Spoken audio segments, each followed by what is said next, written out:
Is there more to midlife than just getting through it? Absolutely. Welcome. I'm your host, Debbie Cunningham, jazz artist turned midlife mentor, and I'm here to say to you loud and clear, it's time for your midlife crescendo. Welcome back, friends. The summer has flown by, it seems, although it's still nice and warm in Middle Tennessee.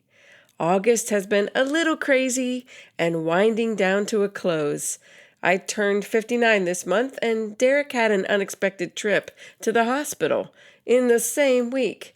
He is fine now, but you can hear all about that in last week's episode on preparing for the unexpected. This weekend, we will move into September. Are you ready for summer to end? Me neither. However, I am looking forward to a little cooler weather, although where I live, I have another month before that shows up. This week on the podcast, we are talking about the empty nest. But before that, I wanted to tell you about our free giveaway and let you know about resources I have for you. First of all, this is the last week to enter to win our $180 prize giveaway. But what is in it, you ask? Ladies, this giveaway is all about you and your midlife season. First, there is a jar of Vichy Skin Plumping Day Cream. Become Clothing Anti-Flush Nightie. Hot flashes and night sweats, anyone? This sleeveless night dress cools the skin, wicks away moisture, controls odor, and releases heat back onto the skin with the post-flash chill. It's super soft and lightweight too. It's brilliant. Next, we have Women-S Fountain of Glow Serum, which helps brighten, hydrate, and condition your skin. It also helps reduce the look of age spots. Kozas Clear Brow Gel that helps fluff, lift, and set your brows in place. Then we have pink beaded earrings from Jewelry by Lauren, a set of 3 cosmetic bags in 3 different patterns of black, pink, and white. And to top it off, we couldn't do a midlife crescendo giveaway without a little merch thrown in, could we? So there's a midlife crescendo mug and a midlife crescendo BPA-free tumbler with a straw and also a coaster. Altogether, the value is $180 for one lucky winner. But the contest ends August 31st. That's this Saturday. So go to midlifecrescendo.com right now and enter. Okay, after our conversation today, I will tell you about a free empty nest resource for you, so be sure to listen to the end of the episode. Okay, now, on with the show. Well, hey everybody, today on the podcast, as promised, we are talking about marriage and the empty nest. I thought I'd first read this quote by Irma Bombeck, when she said, "When mothers talk about the depression of the empty nest, they're not mourning the passing of all those wet towels on the floor, or even the music that numbs your teeth, or the bottles of capless shampoo dribbling down the shower drain. They're upset because they've gone from supervisor of a child's life to a spectator." The thing about empty nest is it is a sad time of transition in some ways, and it's a fun, exciting time for you in midlife. And I thought maybe as a part of this episode, I'm going to read an excerpt from my book, Dancing in the Kitchen, because this empty nest season doesn't just affect you, it also affects your spouse if you're married at the time. Obviously, if you're not, it's a little bit different. But today we're going to focus on marriage and the empty nest. But even if you're divorced or widowed, I think you'll see some similarities in the way women feel in this season. And if you are divorced or widowed, I want to encourage you. I know that this is an even lonelier time for you because you're experiencing a season where you thought life would be exciting with this other person, but you don't have them in your life right now. And so my heart goes out to you, and I know that this is a difficult time. And I will say it's even more important for you to have friendships to sustain you through moving into empty nest when your kids leave.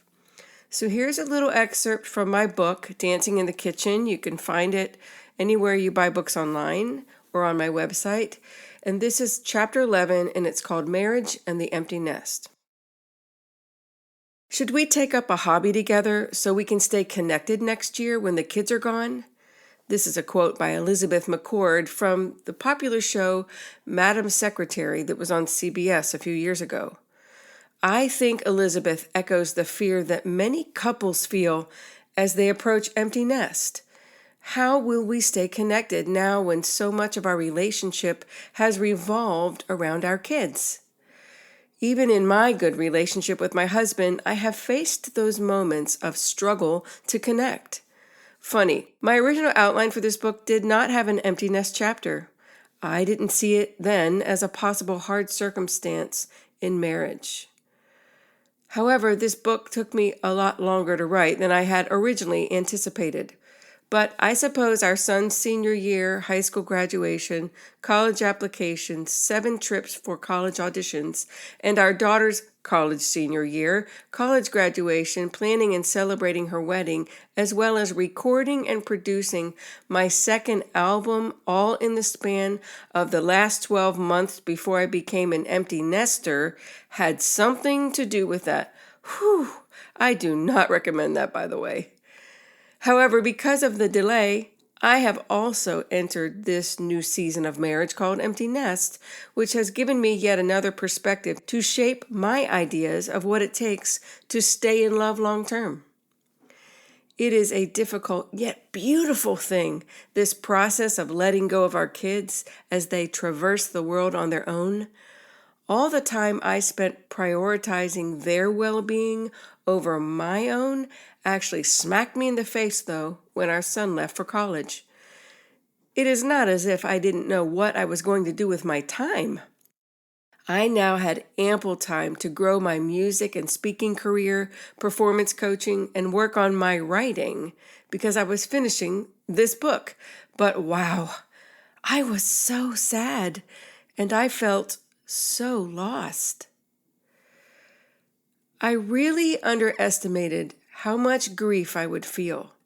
To me, it was strange because I was so happy for my kids and where their lives were taking them.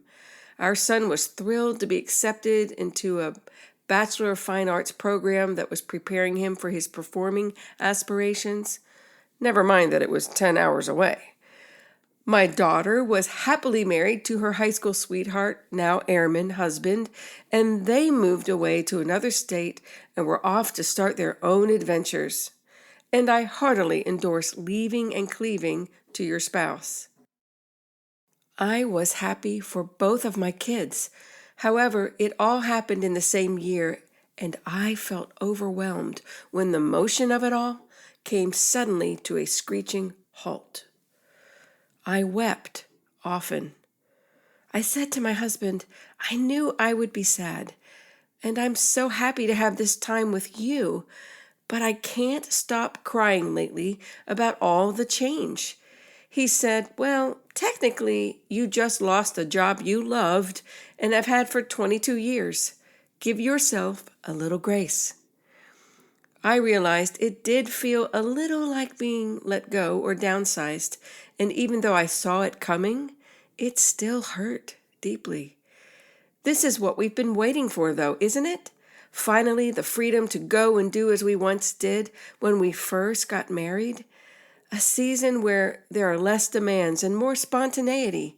Yet for some, this is a frightening prospect. All of a sudden, there are no children to occupy your time and immediate attention, and a new normal must emerge. Cooking once again for just the two of you, and schedules not full of PTO meetings, school sporting events, choir concerts, and theater performances. There is no carpool schedule or chauffeuring children around. Exciting or terrifying? It depends on what you have cultivated as you approach this season. If you have been invested in a family life to the neglect of your marriage, this can be a tricky transition. This season can expose gaping holes in your marriage relationship that were easy to dismiss before because your focus was on raising your kids. Struggles in marriage start long before the big argument. Just the stress of everyday living is enough to really tip the cart. It can sneak up on you too. Even if you think you have been attending to your marriage, you can wake up to a dry season emotionally when the kids leave. What then? In seasons of distress, we need to be aware of the traps we can fall into as a result of our own fragility. When we are weary or wounded, it is easy to lash out at those closest to us. The problem is when we are both grieving a loss or going through a stressful season, it's not as easy to rebound because we are both in the same broken state.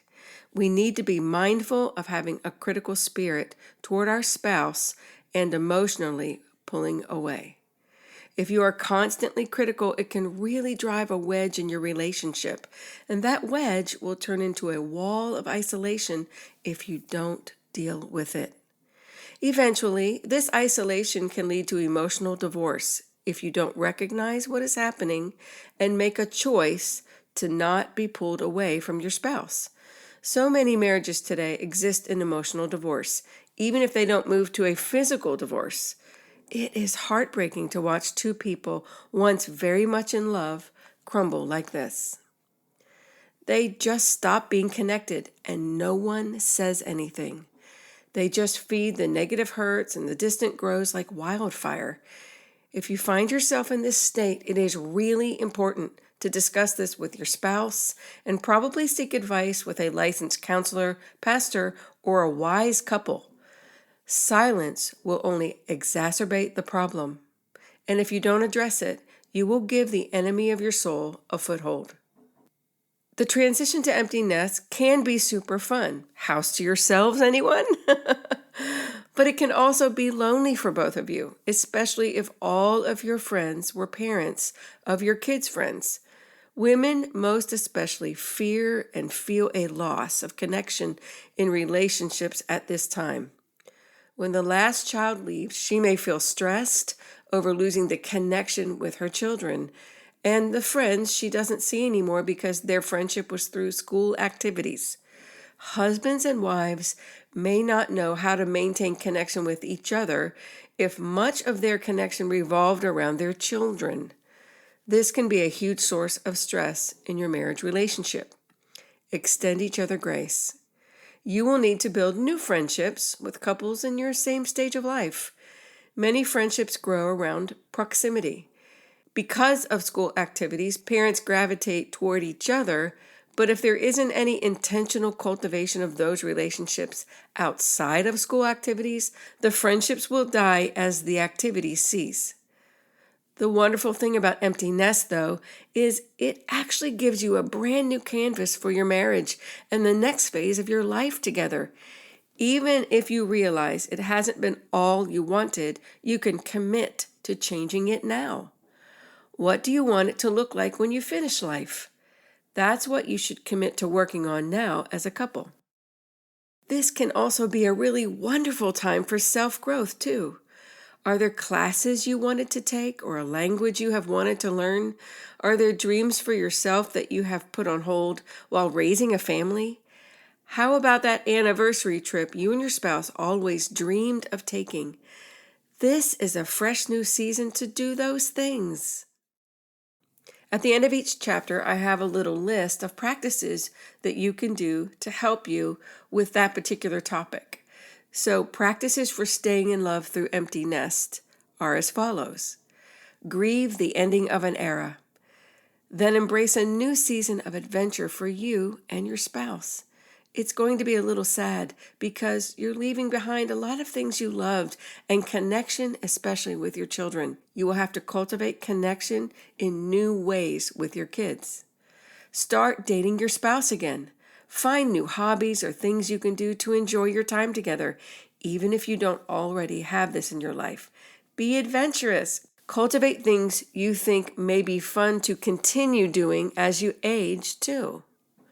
And listen, I'm going to remind you from an earlier episode of Midlife Crescendo, we talked about how important it is to have fun with your spouse. When you have fun with someone, it releases the hormone oxytocin, Oxytocin is the hormone of love and connection, so you feel connected to the person you're having fun with. This is why you must make it a priority in all seasons to have fun with your spouse. So if you haven't had a weekly date night, I definitely recommend doing that now. Be intentional about cultivating friendships of couples in the same age and stage. Cultivate a new community. Chances are many of your friends were the parents of your kids' friends, as I said in the chapter. So now is a time to build new friendships. Perhaps you could join a small group at church or start a hobby together. Even start volunteering together with a charity that you love. Find other couples that enjoy the same things that you do. Lean into your faith and pray for God to lead you in this season. Prayer is essential in all seasons, either seeking God's wisdom or giving praise and gratitude for what He has done in your life. But living with this discipline of gratitude is so worth pursuing. Have courage. If you realize you and your spouse are not really connecting, just begin now to take steps toward that again. Make a bucket list together and start planning to do some of those things. I know Derek and I have had, since we've been empty nesters since 2017, we've had an opportunity to cross some of those things off our bucket list. Last year, we went to Italy, and that was on my bucket list for years, and it was an amazing week together, just the two of us, to connect and explore a new country and a new city, to explore new food. We took pizza making class and a gelato making class and a pasta making class while we were in Italy. Those were super fun things that we did together, and now we have that connection. So I really encourage you to start making a list together and start checking those things off your list.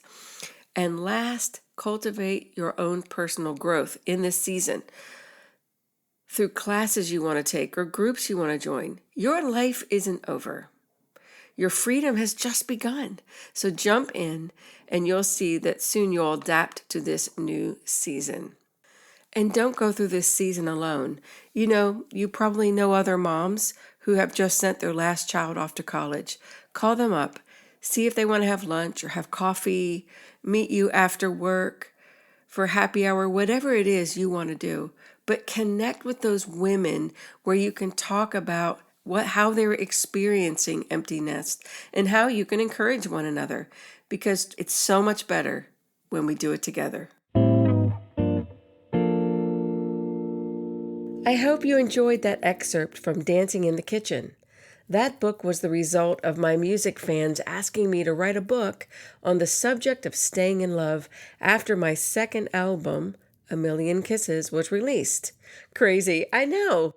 You can learn more about the book at my website, debbiecunningham.net, and you can purchase that online anywhere books are sold or also at that website address.